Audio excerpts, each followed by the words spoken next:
Hey folks, it's your pal Mike Shea from slyflourish.com and twitter.com/slyflourish here with a special episode of Sly Flourish's Lazy DM Prep. This is a weekly show, normally done 10 a.m. Eastern Standard Time on Sundays, but right now I am doing a special episode on Labor Day on Monday because I am running a one-shot game today. I can actually change this little title here. Let's see, properties. And we say Madman. Madman at the bridge. Look at that. So, I am running a game today at 1 p.m. And I am running an adventure from Midgard Sagas. So Midgard Sagas, I'm a huge fan. So I'm a huge fan of Kobold Press. And the folks at Kobold Press have a book of adventures, a book of one-shot single session adventures called Midgard Sagas. They are written by a whole slew of different authors. Here's all the designers. And they are battle tested in convention play. So all of these adventures have gone through not only the typical play testing that you would have, but also have been run many times at various gaming conventions. And that's a pretty good way to really test an adventure and see how well it works. So I have a irregular group that gets together every so often, and I thought it'd be fun if they played in Midgard, and we could try this out. So we played the first adventure, which is Murder on the Crossroads, and that was an interesting one. It didn't play particularly well for me because it's got. I won't go into a big long review of it, but one of the tricks with it is that the murderer, it's a whole murder mystery sort of like Clue. The only difference is, I guess, sort of like the movie Clue, or I don't know if there's another version of Clue where essentially like the murderer and the components that somebody finds to pick out the murder can change depending on how the game actually goes, which is a neat idea, but it meant for so many details. There's so many possible paths that the adventure can take, and they're all sort of outlined in the adventure that I found it kind of hard to manage. Madman at the Bridge, however, as you can see, is pretty quick. It's a short adventure, and it's an interesting one. So I think I'm going to have an easier time with Madman at the Bridge than I did with Murder at the Crossroads. Just reading it alone kind of told me. Sorry, I'm skimming back down to Madman at the Bridge. Skim reading it alone told me that it's certainly going to be easier to run. Anyway. So often on this show, I talk about preparing. I'm talking about preparing for the games that I'm running, and the games I typically run are the hardback published adventures by Wizards of the Coast, and they are a continuing series. So I thought it would be interesting to go through the steps for, go through the steps from Return of the Lazy Dungeon Master. I have all the wrong stuff up. While doing a one-shot game, because it is different. In fact, I have an article about this. Let's take a look here. I think I just did it recently.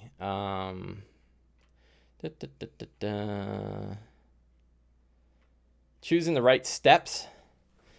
This is an article where I talk about the 8-step process for Return. Reviewing the characters, creating a strong start, outlining potential scenes, defining secrets and clues, developing fantastic locations, outlining important NPCs, choosing relevant monsters, and selecting magic item rewards. Those are the 8 steps. They're all listed right there. That, depending on the kind of game you're running, will often change which steps you use. I broke it down by like the most common types of games that people run. And I picked by the first one, the continuous homebrew campaign is the most likely. I think it's like 60%, according to the DM survey. I think I say it in here. I said most. I think it's like 60% of the 55, I think it was 6,600 DMs that I surveyed. Most of them run homebrew campaign worlds, and they run continuing homebrew campaign worlds. So which steps you choose, depending on if you're running this, can matter a lot. Although what I said is because you really don't have anything to fall back on, you're probably going to want to go through all 8 steps when you're doing that. If you think about it, that's why the 8 steps are there, is because you can't assume you have anything going. Then the continuing published adventure is different because you are given a fair bit of stuff up front. So the hard part is you got to read the adventure and really understand it. We're going to talk more about that today. But you also, once you have read it, you are given a lot of stuff. So you generally don't have to, then I talk about the scenes, the parts of it that you can skip, which is you don't really have to worry about what scenes you're running. You don't have to worry about what fantastic locations exist. You generally don't have to worry about important NPCs. You generally don't have to worry about relevant monsters or magic items because they're all in the adventure. That you bought the adventure, and 5 of the 8 steps are generally held in the adventure. It still doesn't hurt to go over, and I talk about how they have large open-ended chapters, so you might have to do those anyway. But you still have to review your own characters, create a strong start, and do secrets and clues. Like those are the comments. So I think one of the reasons why I gravitate towards running continuous published adventures is because it probably requires the least amount of work from session to session to run, because you get to fall back to the adventure so much. Homebrew single session games, probably pretty common as well.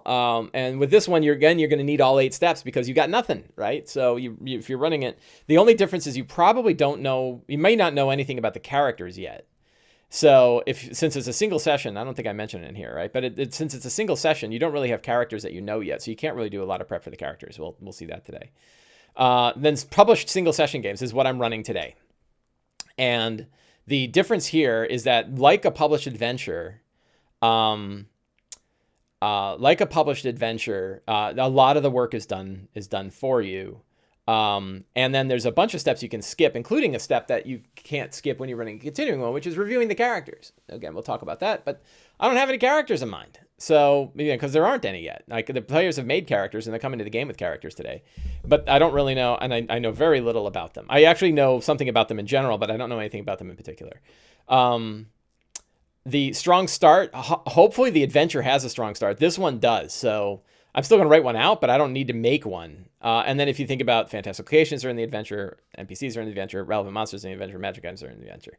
So I really only have 2 steps. What are the potential scenes? And this is more for just me to get a handle on how the hell does this thing run? And sometimes it's already outlined in the adventure. And some secrets and clues. What are some clues that I can drop into the game so that the characters can pick things up? Often that is not included in a published adventure. So it really helps when my cats are running around upstairs. I wonder if they're going to visit today. So I still think it helps to have a list of the secrets and clues, and these help me as a DM kind of get my head around what's going on in this adventure and what the important parts are. It also is a way to sort of inject some interesting stuff. And then so anyway, I recommend this article. I'm gonna stick it in here in the show notes because I think it's probably a good thing to add. We have.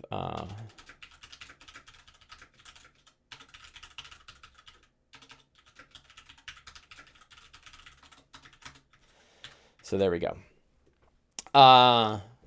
So we're going to go through this today. But I wanted to start. So Giblix, I believe you sent me a tweet. Is that right?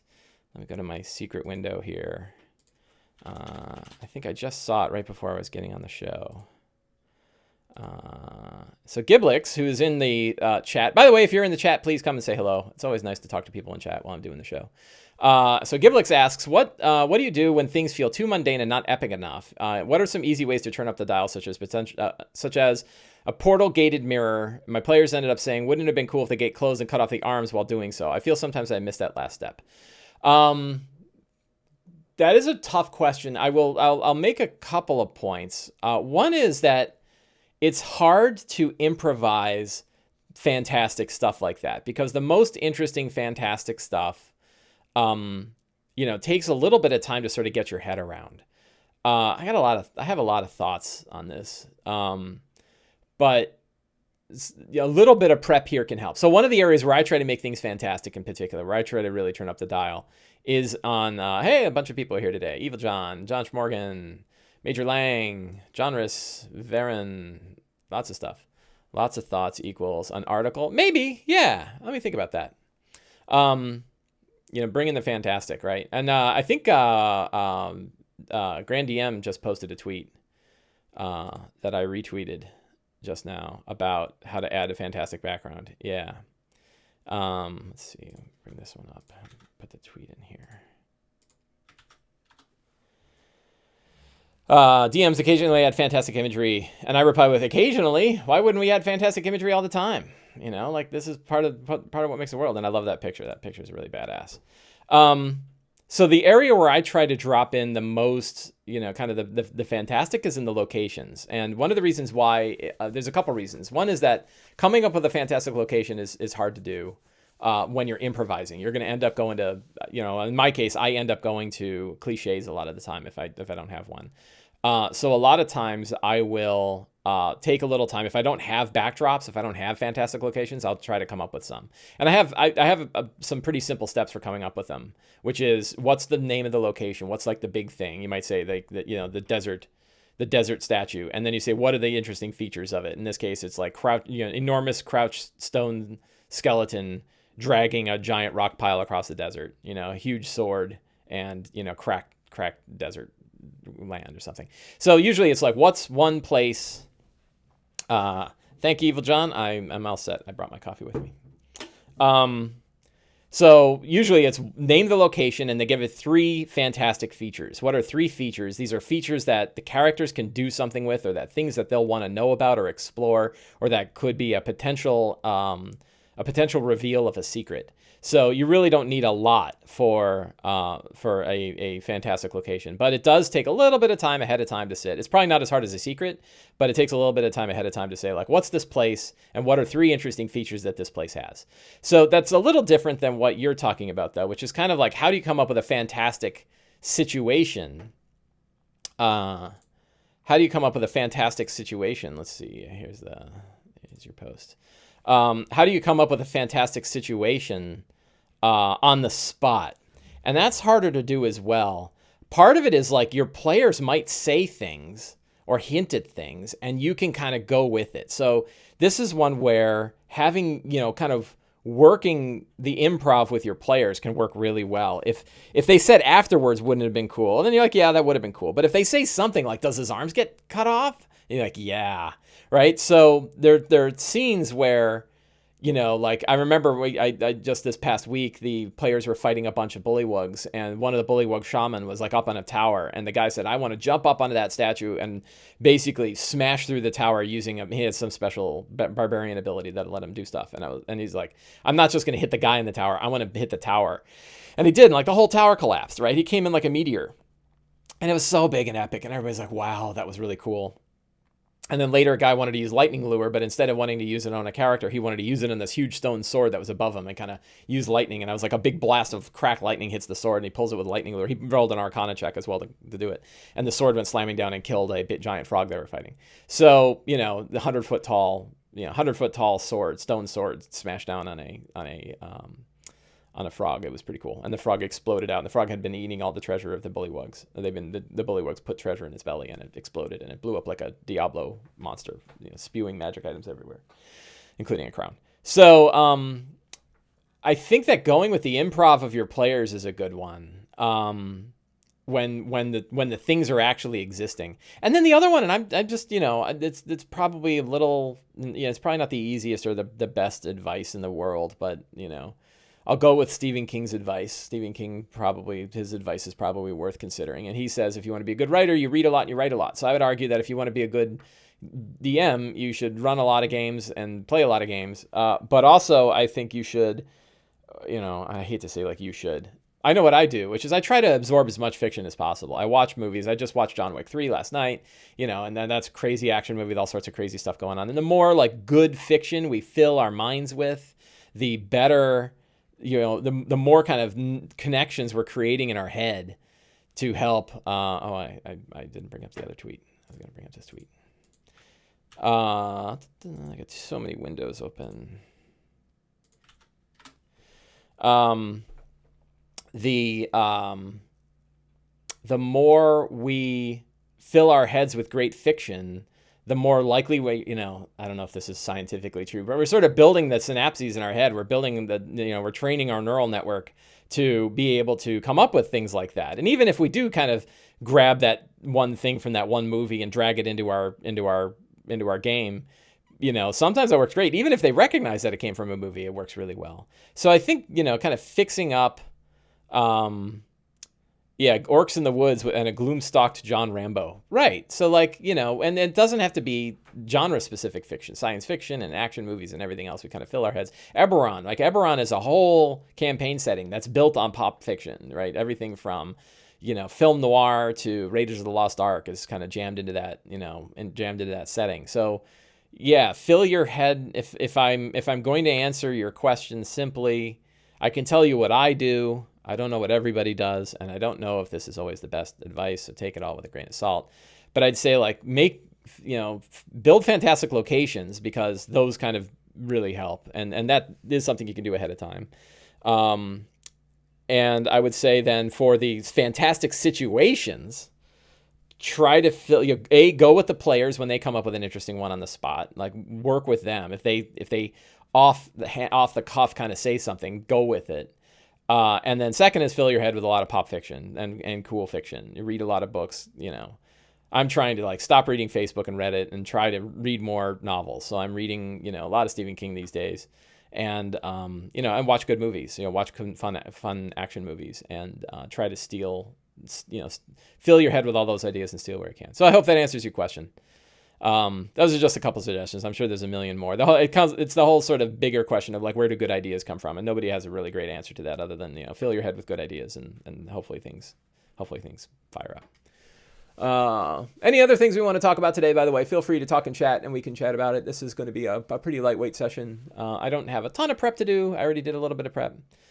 History, yeah. So Brohannes Braun said, and history. I need to read more history, and I've got friends that are reading history, and they really like it. But I have not. I have a picture for today's game, by the way, that I want to pull out. So I'm gonna mail it.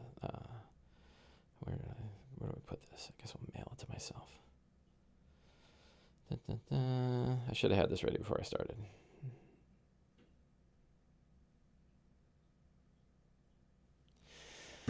So we're going to talk today about running the Madman at the Bridge. So as you saw in the article, and choosing the right steps, because we're running a published single session game, we don't have to do a lot of the steps. We'll walk through them anyway, but we'll kind of see how this one works. So let's talk a little bit about Madman at the Bridge. First, let me switch my window over. So I have these are my game notes, and also the notes for the show here today. They're not the killerwares. I stole this from one of my other sessions. So the key is, I don't know anything about the characters. So we're gonna walk through each of the steps and kind of talk about them a little bit. Let me pop these out here and go back to the Midgard Sagas. So one of the tricks about the characters is they're all kobolds. So let me talk a little bit about what Madman at the Bridge is. So Madman at the Bridge is set in the free city of Zobek. Zobek is sort of the center city. This is the Zobek Gazetteer for 5th edition, also by Kobold Press, written by an upstarting young designer named James Hake. As you may know, James Hake he's doing everything these days. He's writing a lot of stuff. He is also the author, I believe, of the Tal'Darai setting for Green Ronin, and was one of the writers for Waterdeep Dragon Heist, and he is the full-time writer for D&D Beyond. Man, dude does everything. He is a powerhouse. Anyway, he also apparently works for... I didn't know that he wrote this when I bought it, and I was like, hey, look, James Hake wrote this. So this is the Zobek Gazetteer. But Zobek, the free city of Zobek, is a crossroads mercantile city that is not run by any lords. It's sort of revolted against the lords who once ran it, and it's now run by a council. It is I think of it a little bit like Chicago. So, in its just style, because it's got a lot of different neighborhoods. It has a lot of layers to it, and it's a heavily, like, clockwork. Look at that grim piece of artwork. Isn't that crazy? It's a heavily clockworked city. There's a lot of machines and a lot of stuff going on. And one of the tricks of this place is that the kobolds, or at least the way I'm running it today, is that the kobolds run the kobolds run the city. And the kobolds are like the maintainers of the city. They're the ones that keep everything going. They're the ones that let's see if we go to page 11. There we go. Bunch of districts. And the kobolds are the one that kind of keep everything going. And the key to this adventure is that the kobolds are brought in to keep everything going. So they're all kobolds. They all work.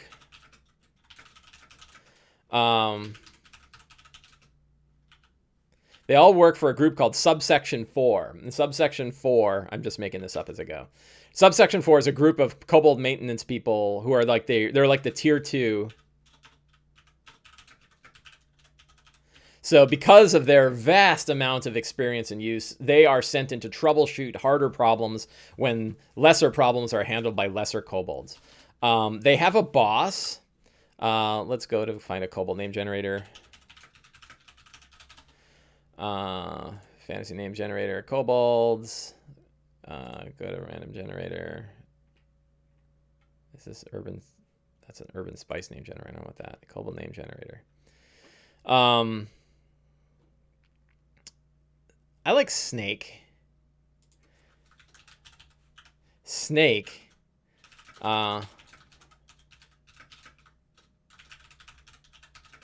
He's the foreman of Subsection 4, so this really should be going in NPCs.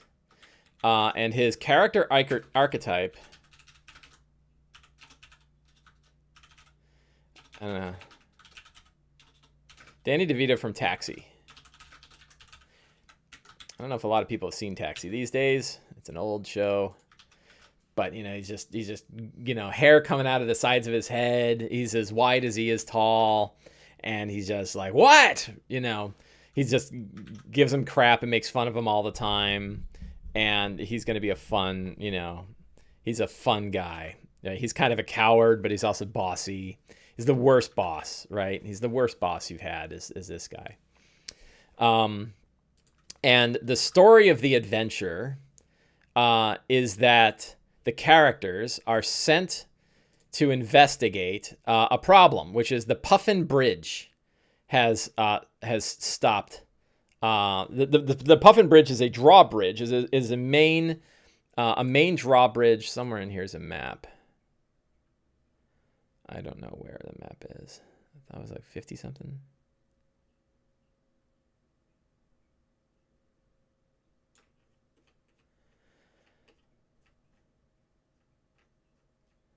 I thought there was a map in here.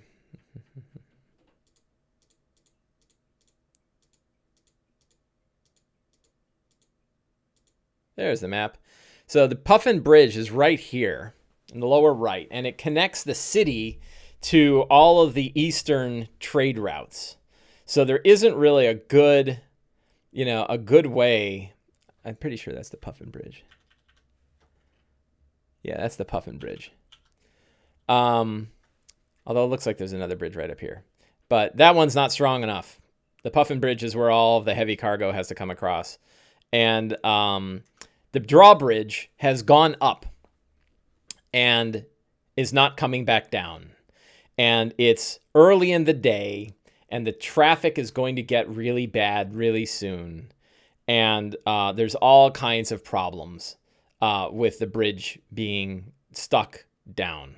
And the characters are, you know, Section 4 Tier 2 support is sent to go take care of the bridge.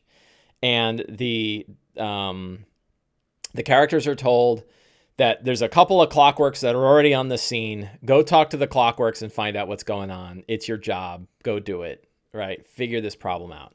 So the kobolds are like, okay, and they go down the street, and everybody's like, hey, we need you to do stuff, and why is your bridge broken? And, you know, and people are giving them crap. They get to the bridge, and they go to talk to the clockworks, and the clockworks go crazy and start attacking them. And they're like, oh my God, we're getting attacked by clockworks. So while they're in the middle of getting attacked by clockworks, all of a sudden, a guy starts hurling flaming pots out the window of a nearby place. And they're like, what the hell? And it's like this tough guy, mercenary who's been hired, and he's hurling pots out the window. And they're like, what is going on here? And then they know that the bridge is steam operated by a nearby building. Let's see if I have, hang on a second. I have a map here somewhere. Why is my window's not coming up? There we go. Midgard Sagas map pack. We'll bring up a map.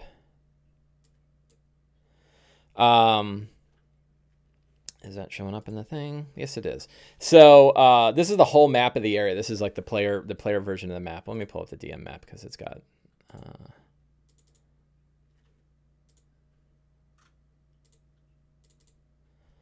I guess none of these have the maps, and it looks like I flipped it. Anyway, so drawbridge is stuck up. And up here in the lower middle of the map is a gladiator who is hurling fire pots at people outside the window, including our characters. They have to go deal with him. If they interrogate him, it turns out he was hired, but he's like, I'm not telling you anything. And at the same time, a barge pulls up with a big crossbow on it and starts shooting crossbow bolts at people. And big ballista bolts run by a couple of ogres. So then the characters have to go deal with the ogres or deal with the other stuff. Meanwhile, they're starting to hear like a whistling noise coming from the main building. And they have to go into the main building, and they find out that there's a huge generator inside the building that is getting ready to blow up. And there is an evil gnome who is responsible for kind of collapsing this whole thing. And he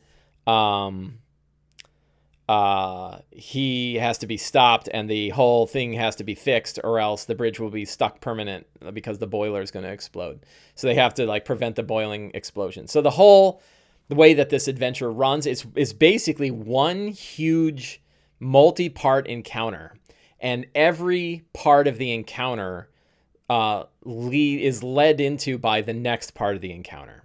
So like I think there's a list in here of I don't know if there's a list of the scenes, but yeah. Scene 1 is the Clockwork Watchmen are going crazy. You have to fight the Clockwork Watchmen. I think there'll be one Clockwork Watchman for every character, -1. And then all of a sudden, fire pots start getting thrown out the window, and then the barge shows up, and big crossbow bolts are being shot up. And then they break into the building to stop the to stop the boiler from exploding, and they're attacked by zombies and a zombie ogre. And then they have to fight dire badgers and an invisible gnome mage who's actually causing all the problems. And then at the same time, they have to stop the thing from exploding. So it's a short adventure. It's just high action, just all high action all the time. It's going to be super stressful. I'm going to kind of warn the characters ahead of time that there is no rest in this adventure, that you won't be getting either a short or a long rest. So that's something they're going to have to be particularly careful about. Bosses around Jackie Chan. Oh, Louis De Palmer. Yeah, Louis De Palmer. Yeah, that's awesome. So that really gets into our scene. So strong start. Okay, so all we have about our characters is that they're all kobolds. They're tier 2 support, which is why they're level 4. They've probably had other adventures in the city before, but no one really believes their adventures, and their boss, Snake, really doesn't care. Louis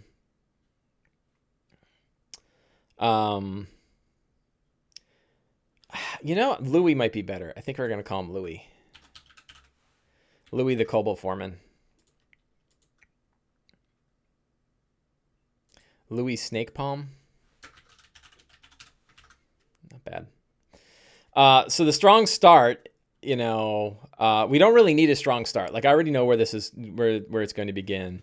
And it's really like, hey,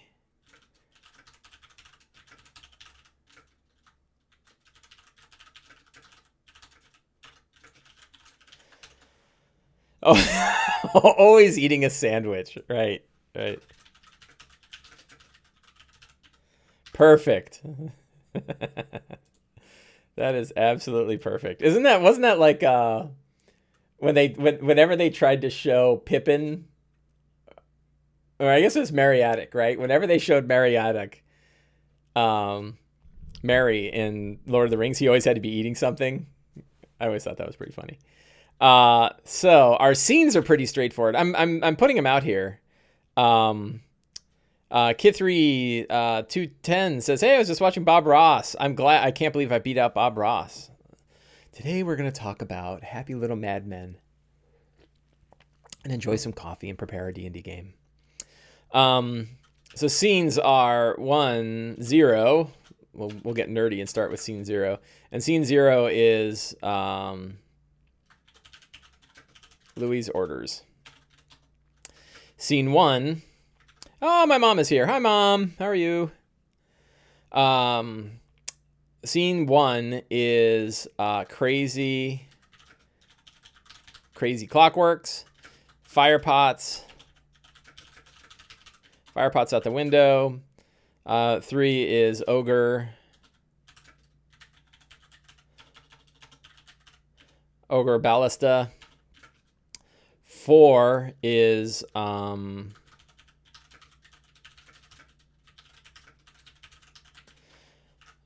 boiler warning and zombie engineers. Kith3210 says you've run it 5 times. Please give me tips. It is so much more useful to get tips from people who have actually run this, have run this in the real world. So please, Kith3, please share your experiences and tips. What are your top 3 tips for running this game? For running this adventure, I think would be very useful. And I already know that the pacing needs to stay constant. So I'm actually most interested in the boiler room because that was one area that seemed to be the most confusing. So I could use some help there. Fixing the boiler.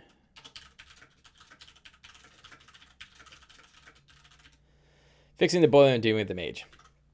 So our scenes are pretty straightforward, and it's a nice straight battle.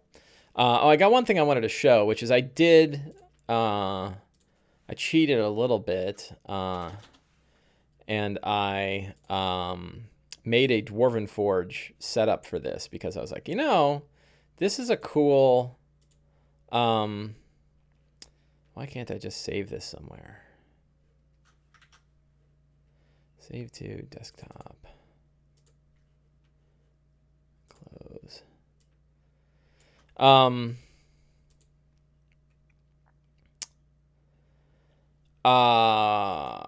lost my stupid. God. Sometimes things do not want to play well. Let's see. We'll drop it over and over here. And did that show up? Yeah. So that is my Dwarven Forge setup for the game today.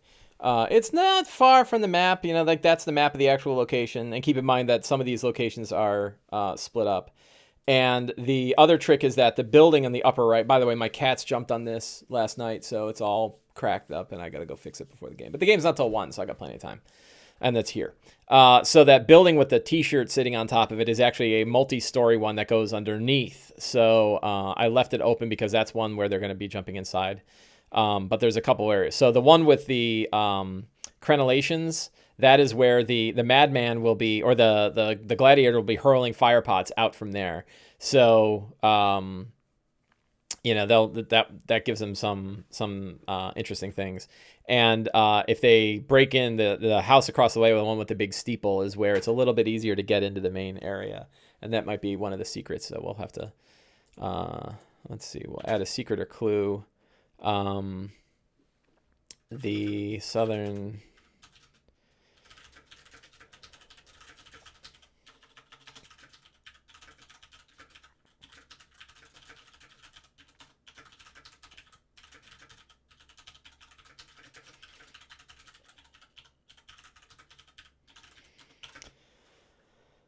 The mercenary's gladiator. Yeah, top tip. Think of why the mercenary wants to help the madman. Usually there's a chance to talk to him. Is money not enough? Like what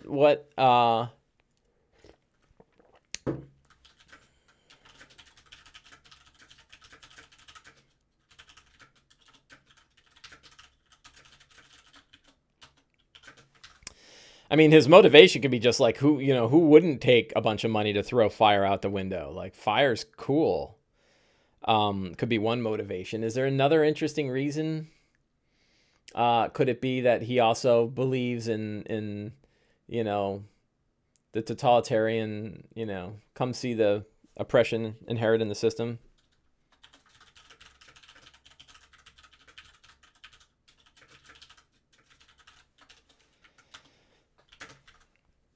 can't. I do that for free, right?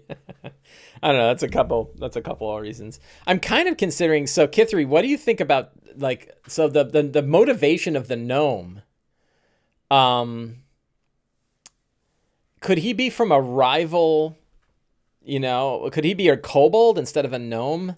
And he's from a rival kobold group of fixers. He's from subsection 3. You know, he's a you know, and he's like the cousin, he's like Louis's cousin, and he doesn't like Louis, and he wants his guys to screw up.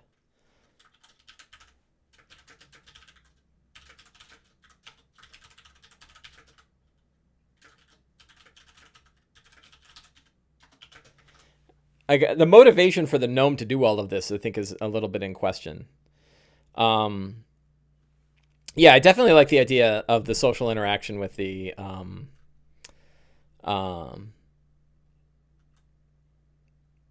know, the interaction with the gladiator. You definitely want to have, and maybe the ogres too, right? The fact that the ogres, that they fear the water, is a good secret.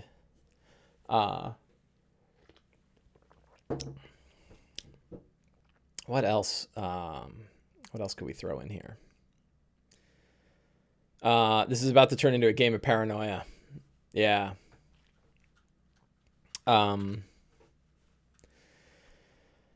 What else? What other secrets do we have? So I think that it's important to know like what the motivation of the gnome is. And in this case, I think he wants to build a rival bridge. Yeah, I think that like the idea of a kobold, his cousin, Francis, what's a good name for his cousin?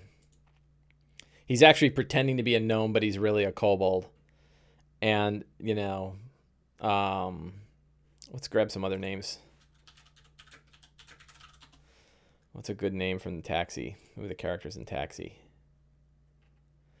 So we have Louis De Palma. We have Bobby, Alex, Elaine, Anthony. Latka.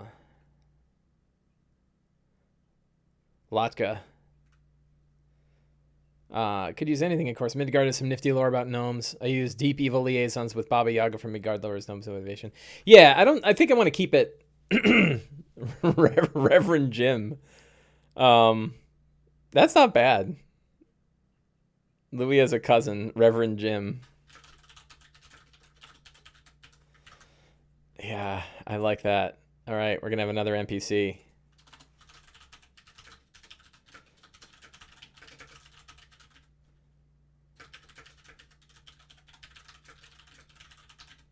He's an accomplished mage, however. Why did this come up? Go away.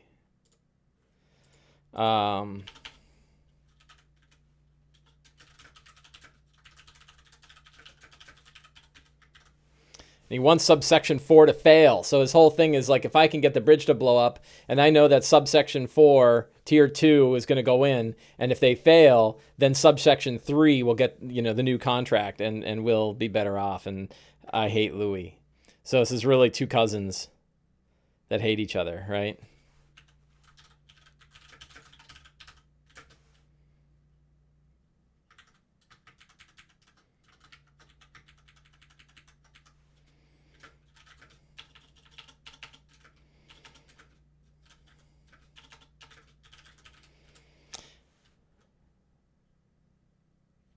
Then Reverend Jim can finally be with Latka.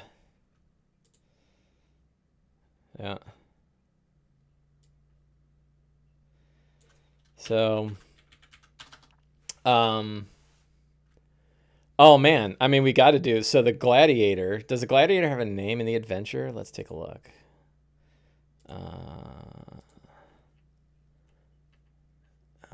Scene to firebomb. Haltopin Irrigan is his name.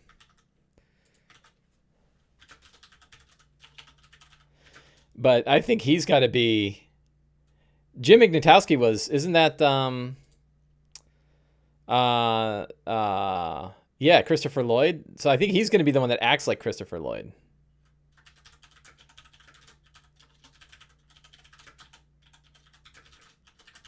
He's He's kind of burned out, right? Like, who wouldn't? You know, who wouldn't throw fire out the window? I'd do it for free. I don't know about a love triangle. I'm not trying to put that in there.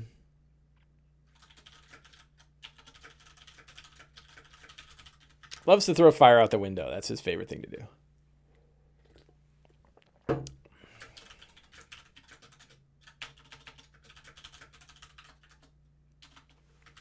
It's a little bit of a psychopath, though. He's throwing fire.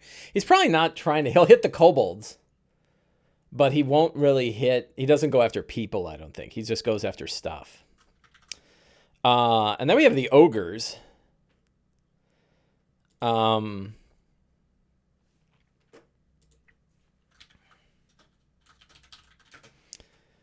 I'm throwing in like a lot of like, you know, people in here. Let's see. The barge. We need some ogre names.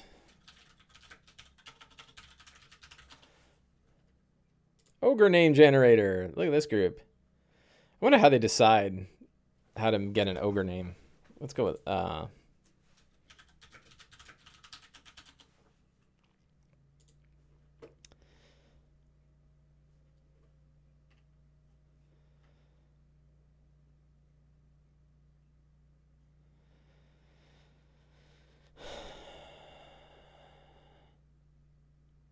these are not great names.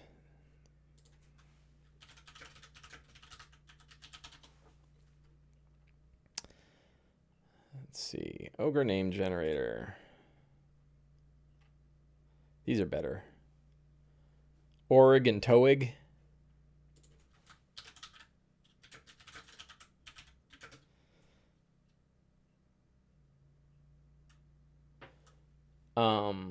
Probably act like gangsters.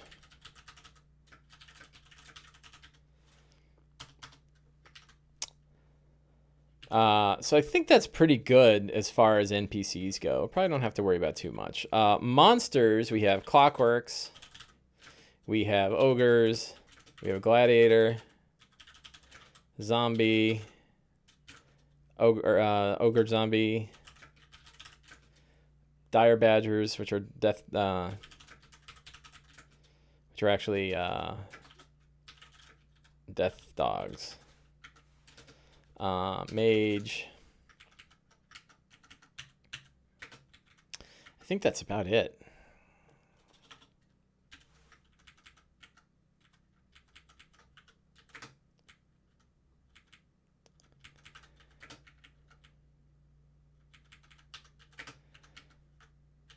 I'm increasing the monsters a little bit because we've got 5 players instead of 4. Not going to worry about treasure because they're not really going to get anything. Although it wouldn't be... What would... The gladiator might have something to be of use.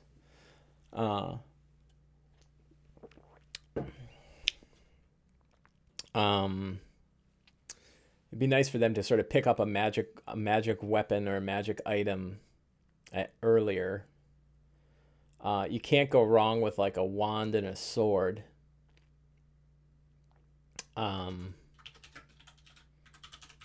We'll go with a +1 longsword, and we'll give it an effect.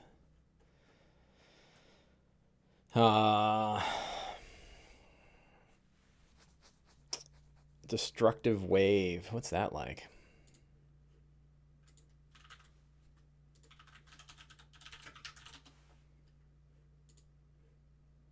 Fifth level spell. Each creature you choose within 30 feet must succeed on a con save or take 5d6 thunder and 5d6 radiant or necrotic damage or be knocked prone. Wow, that's a pretty good spell. Where is that from? Who gets that spell? That's a paladin spell. That's powerful. Yeah, we're gonna do that. How about a +1 warhammer, right?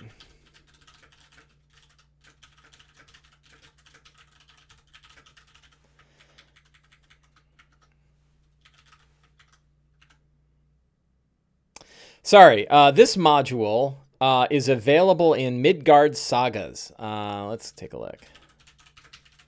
Available right on Kobold Press. It is a set of 6. There's the link for you.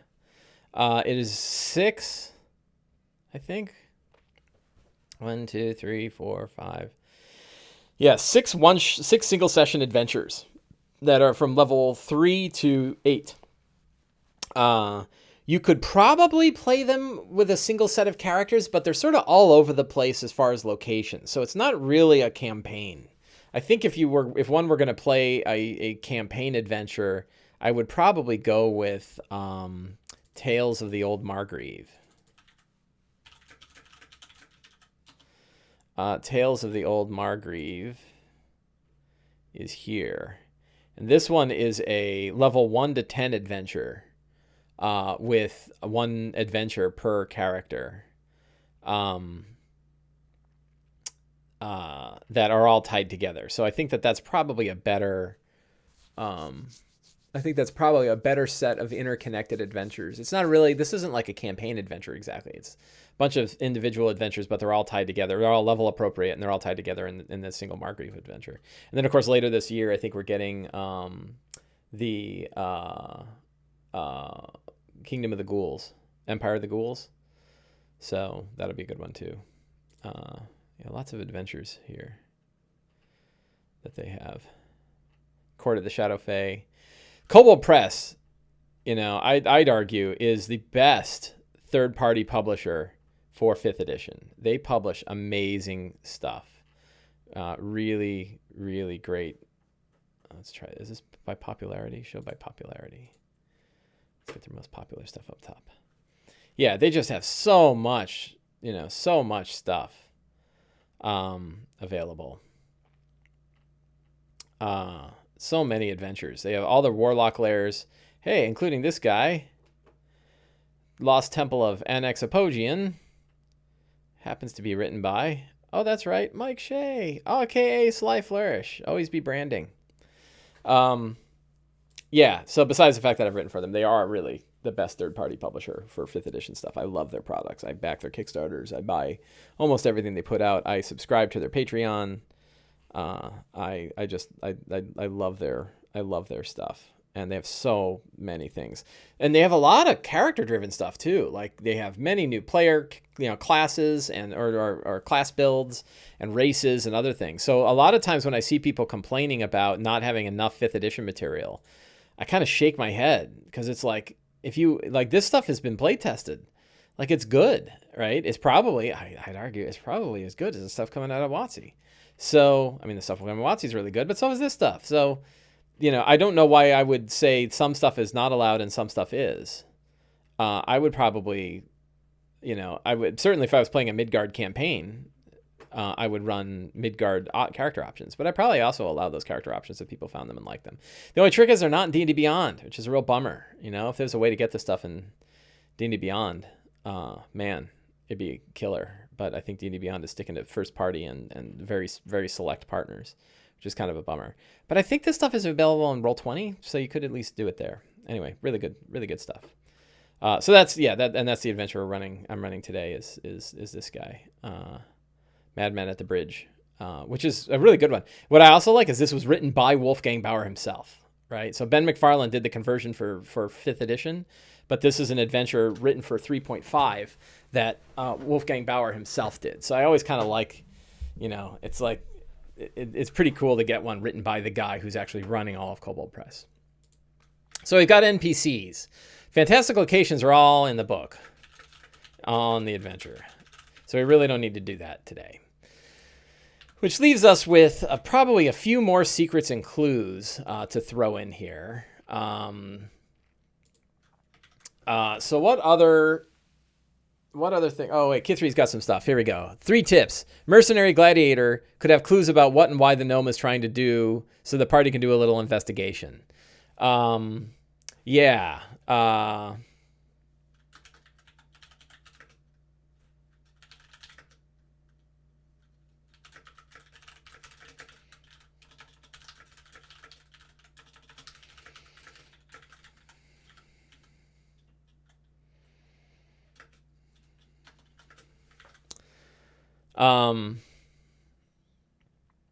Two, Clockwork Watchmen are super fun to let the party reprogram.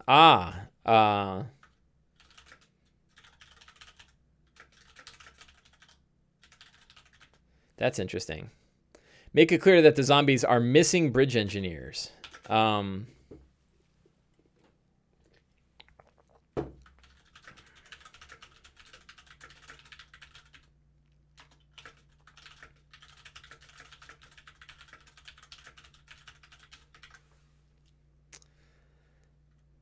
That's good.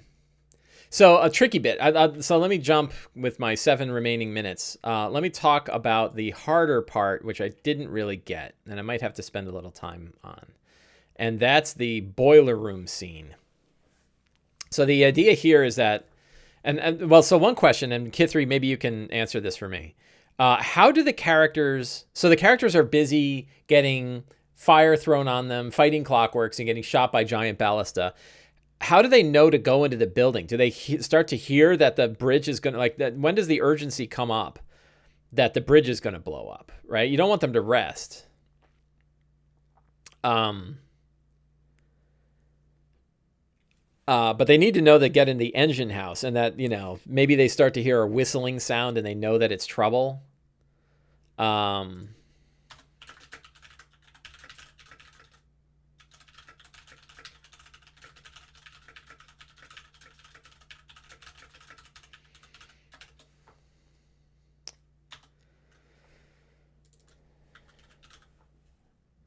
I'm making that up, but I don't. Otherwise, I don't know how the characters know, like, that they shouldn't immediately go dealing with ogres, and all this stuff. It might be here.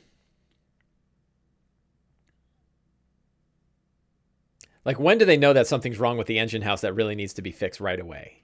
Because that's part of the urgency, right? And then the boiler, the question is, how do they fix the boiler? Right? And there's a couple things. Ideal method is to make a successful DC-17 intelligence check to diagnose the problem.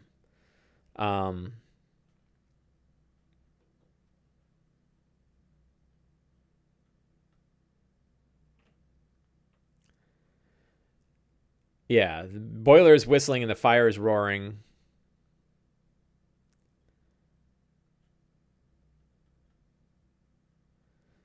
An elemental is breaking free. I'm going to have to get minis for this. I'm going to get an elemental mini.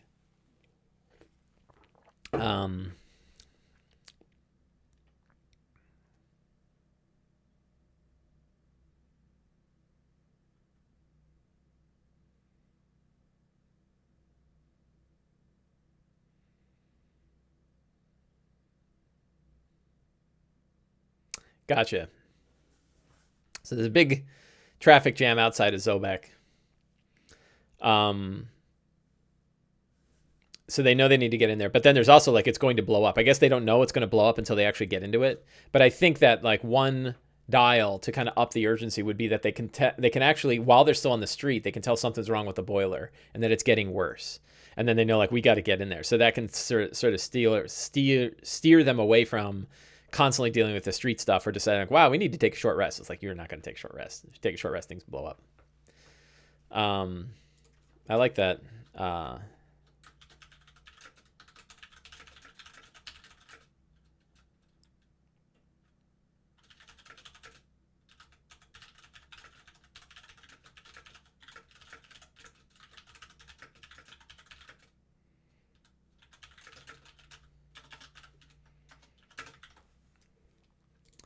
So I guess it's just a series of skill checks to kind of figure out the boiler. But I'd like to, I think, I already have that the boiler has an elemental in it, right?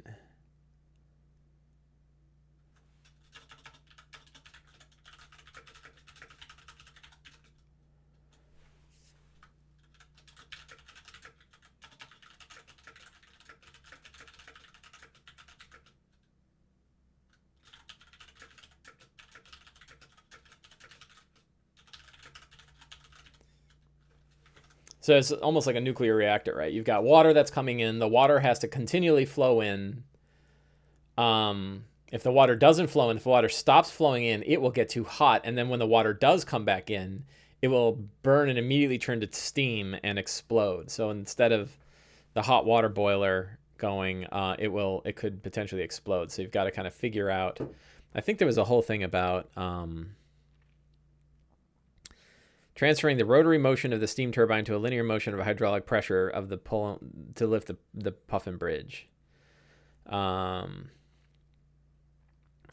There's a whole bunch of valves.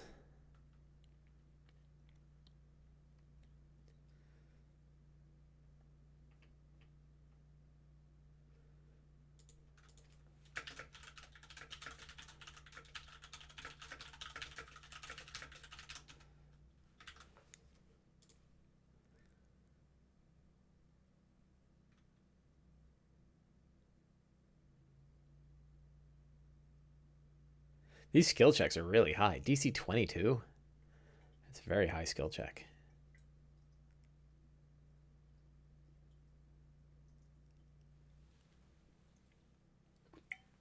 I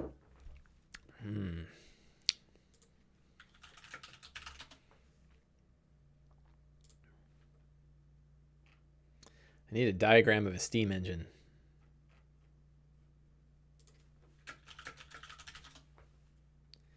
There we go. High pressure steam in. Exhaust steam goes out. There's a piston and cylinder.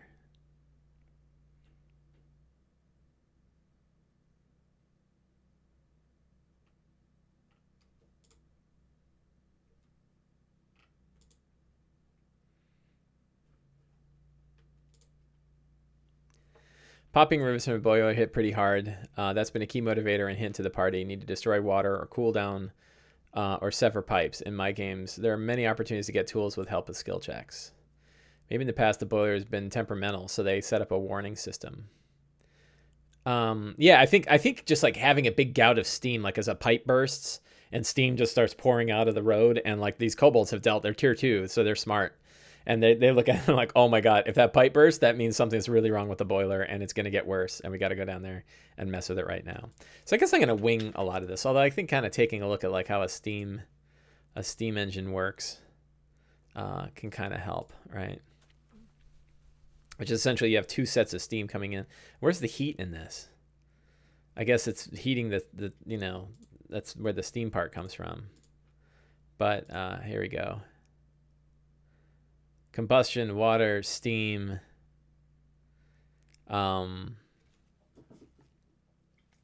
a piston. It's a fun module. Hope you have a great time, man. Yeah, so I've got enough to go on. Like, I've got my secrets. I've got my NPCs. The main one here was kind of getting the NPCs straightened away. But as you can see, like most of it comes down to the secrets and clues. The scenes are already in the adventure. I just kind of wrote them down to help myself out. The strong start is, you know, really lightweight because it's a pretty strong adventure from beginning to end. It's going to be a crazy ride. And you don't have to worry about the characters. I don't have to worry about locations. I don't really have to worry about monsters or treasure. I did throw some treasure in there because I think that's pretty good. I like the +1 Warhammer that can once per day cast Destructive Wave. That could be really cool. So yeah, so you know, this is kind of what it looks like when I prep a single session adventure. Pretty lightweight, pretty easy to do. All I have to do now is go get miniatures to match the Dwarven Forge setup I've got, so that'll be fun, and then we'll be off and playing. So I want to thank everybody for coming today. I appreciate Kithri in particular. Thank you for coming in and helping with all your advice in this adventure. It's really great to be able to talk to somebody who's run it. That really helps. And I want to thank everybody for coming, and I hope you enjoyed this show, and I will see you next Sunday, so 6 days from now, when I will be doing another show, 10 a.m. Eastern Standard Time, to talk about my Secret of Saltmarsh game and the craziness that happened yesterday. So that'll be a fun thing to talk about. I'll give you a hint, vampires. Yeah. So have a great day, and get out there and watch some D&D or play some D&D or think about your game or whatever. Have a great week. I will see you next week.